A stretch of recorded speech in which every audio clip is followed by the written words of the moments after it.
साईनाथ गावकर आणि त्याचं कोकणशाही हे न्यूज चॅनेल मागच्या 1.5 वर्षापासून सातत्याने नवनवीन उपक्रम घेऊन त्यांच्या दर्शकांचा प्रेक्षकांच्या भेटीला येत आहे। त्यातलाच आज हा कोकण विजन 2030 हा कार्यक्रम खरं सांगायचं झालं तर केवळ दर्शक किंवा प्रेक्षक यांच्या दृष्टिकोनातून विचार करत राहणं आणि TRPचा विचार करून कार्यक्रम करणं याहीपेक्षा विकासाच्या खऱ्याखुऱ्या संकल्पना आणि सर्वांगीण संकल्पना काय असू शकतात याच्यासाठी म्हणून या सिंधुदुर्ग जिल्ह्यातल्या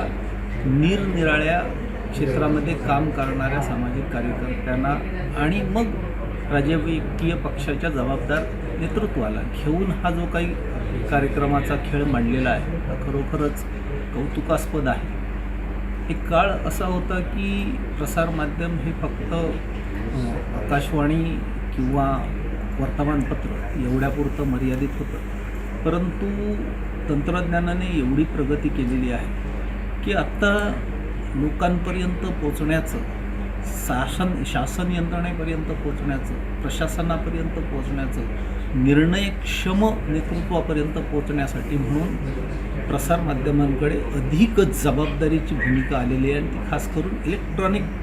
मीडियाची ही अधिक जबाबदारीची भूमिका आलेली आहे आणि कोकणशाही ती भूमिका खूप खूप खूप जबाबदारीने निभावत आहे यामध्ये माझ्या मनामध्ये तरी तीळमात्र शंका नाही। सरपंच परिषदेसारखा उपक्रम असू देत, व्यापार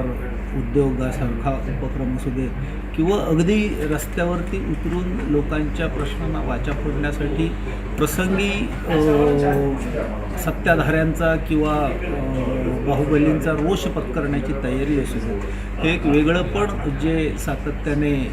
साईनाथ गावकर आणि त्याचा कोकणशाही जपत आहे त्याला माझा सलाम।